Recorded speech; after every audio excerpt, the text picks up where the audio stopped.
Not a matter of if, but when crisis will rock your world. I'm Rashini Rajkumar, crisis strategist, licensed attorney, and host of The Crisis Files. In each case file, we explore hot topics and bring you insiders with unique perspectives. Alex Kendall is a longtime TV icon in Minnesota.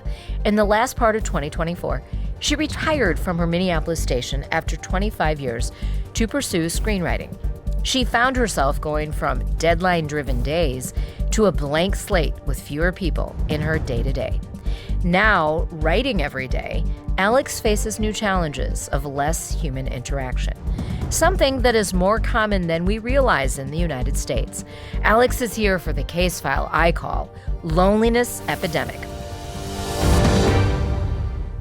Alex, the U.S. Surgeon General has declared loneliness an epidemic in the United States. You are a storyteller at heart and a journalist by trade, so naturally you started researching, writing, and sharing your own experiences. I did. When I started to think about this loneliness epidemic really was when we were in the middle of the pandemic. My life didn't change. I was going into work every day, but everybody around me, was working from home. We were all being socially distanced. And I started seeing the stories. My mother was in a nursing care facility during COVID, and that was so eye-opening, and really it was just disturbing how much interaction can affect someone's health. Because I bet she was pretty isolated then, fewer visitors, even just the kind of distance that they had to keep with other residents in the same building. Yeah, it took a toll on her. I could see it not long after she became isolated. And frankly, a lot of other people that I'm aware of, and even myself, since I've been home, this has been a new challenge for me. As you mentioned, I was used to having people in my world every day and just kind of those small human interactions that we take for granted in a sense, a hello in the hallway or just chats over a computer have now kind of vanished for me. So I have to make an effort to find those human interactions. And do you find that you have changed because you are now in a more solitary space, working from home, recreating kind of your next chapter for work, for travel, for other parts of your life? I do. First of all, for me, again, this being a new experience, being home and sitting at a computer and not being in a workspace, I can understand now how people feel sitting and being alone and writing all day is isolating. And during the winter months here, it gets a little dark.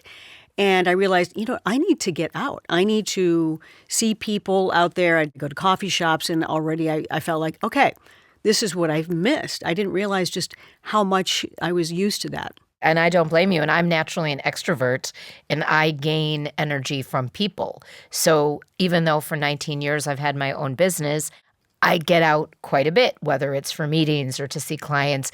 I'm on screens with clients all over the world, different things. So I don't feel isolated, even though I have my own business and I'm based in my home office.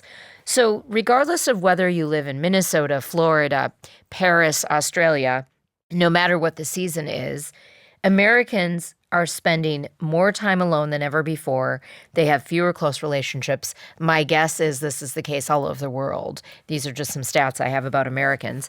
And Americans are more socially detached from their communities compared with 20 years ago. So these are some startling narratives, trends, and I guess if it's more than 20 years, it's more than a trend. Do you think social media has a lot to play with this? Can we call social media a culprit of this detachment? Absolutely.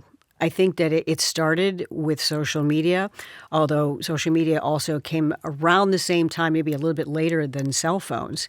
And, a lot of people compare themselves to other people. And we've been hearing from health experts that especially like with young people, teenagers, but really people of any age, if they're spending a lot of time on a screen, looking at social media and looking at people's quote unquote lives, their perfect lives that we of course know we all put out there, it's not healthy for us. And when, for instance, we're at the grocery store and we're sitting or standing in a line, years ago, and I know this just from being on the planet as long as I have, no one seems to make eye contact, and you feel like you're interrupting someone if they're looking at their phone who may be looking on Facebook or something.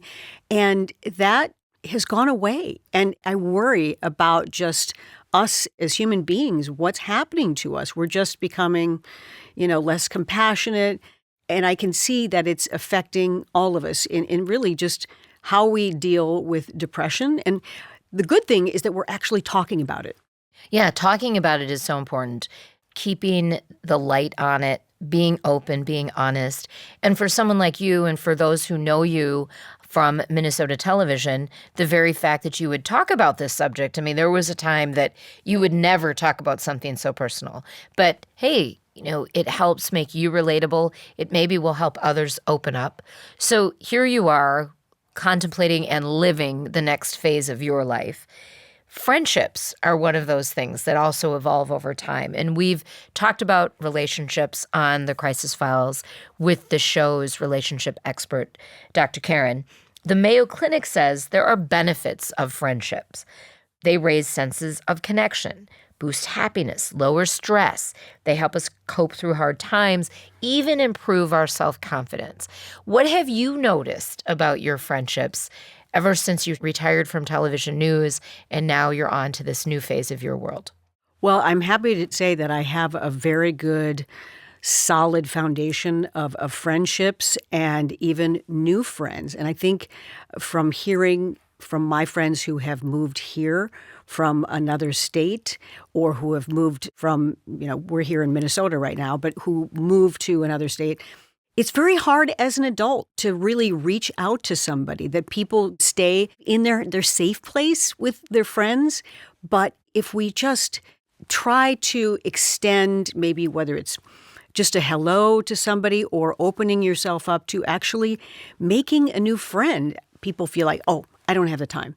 But truly, when you think about it, if you all of a sudden reach out to someone of a different age group or someone from a different ethnic group or religious place or, God forbid, even politics, which we know is difficult right now. If we all did just that, just a little bit, because I really want to focus on what can we do. We know this is a problem. It's a health problem. It's an epidemic. And how can we make little small things, and hopefully they kind of reverberate throughout the world. That's what I would love to have happen, is that we just start really understanding how this is affecting us as humans, and then little changes will hopefully make people feel better, and we'll just, be happier in general. Well, over the centuries, it's those little movements, little changes that create large phenomena or large movements, right? So it does start with one step. One of the things I've challenged myself to do, and I don't always do this, which is actually a little contradictory being that I'm an extrovert, is when I see a person, regardless of gender, or a child, they have a cute outfit on, I tell myself, if you notice it, open your mouth and compliment. But I think in our world, sometimes that can even be taken in a weird way, because certainly if it were a man, I wouldn't want a man to think I'm hitting on him. I'm just maybe saying something nice. So I think when I do this, I generally reserve those kinds of free-flowing comments to strangers if it's a young person or a woman who seems confident and I love her shoes and I want to tell her that, and I know that would make me feel good if someone said that. So if even I, as an extrovert, don't feel I can just talk to a stranger, right, in a safe way, obviously, I can kind of see why anyone that is an introvert or maybe dealing with some mental health issues, they're not going to be just out there trying to make new friends every day. Again, if we just reach out, even make eye contact with someone, even just saying hello to someone that we see on a regular basis, we may not know them well, but really, what do we have to lose other than, 5-10 seconds not looking at our phones, which we're all guilty of? And one thing that I see that drives me insane is when I'm in one of those lines at the grocery store or wherever, my pharmacy, and someone is checking you out, and the person hands the credit card or whatever, does the transaction, and never looks that person in the eye. Or worse, that they're on the phone when they're doing that. I mean, really, unless it's an absolute emergency, then step out of line. That's the one thing that I will not do. I will not talk to somebody on the phone while I'm, making a transaction out there in the world. When you're dealing with another human on something else. And my pet peeve with phones, and we've talked about it in the episode called Phone Etiquette, is when the phone is out on the table when you're in a meal. There was a day both of us have lived through where you couldn't take your phone out of the house. It was connected to the wall. Right. And you managed to go to lunches and to go to dinners and have family meals. And nobody's life stopped because you couldn't just have immediate access to your phone. So I really, unless we're expecting someone to join us, so we have to catch their text or something, or there's a child sick at home, I personally do not keep my phone out on a table when I am in a meeting with others. And maybe I'm old school, but I feel like that's one piece of respect I can give. We've done topics over the years on, what is Minnesota nice? And, we hear that term, at least here in this state, that we're good people. And when I would hear from others, they were maybe just on the surface. It just broke my heart that we have this idea that, hey, we're good people. And I'm not saying we're not good people, but why not actually, make a little bit of an effort? No matter where you live. Yeah. Right. And, I've always wanted to chat with you. Why don't you come on over for a cup of coffee or something? And some people may not take you up on that. But truly, I think it's to open your world to other people. And as an adult, it's more challenging, but I can tell you it's worth it. You just never know when you share. I feel like I've made some new friends at yoga class. I've been going to a particular type of yoga at my health facility for about 3 or 4 years now. And I've made some friends there.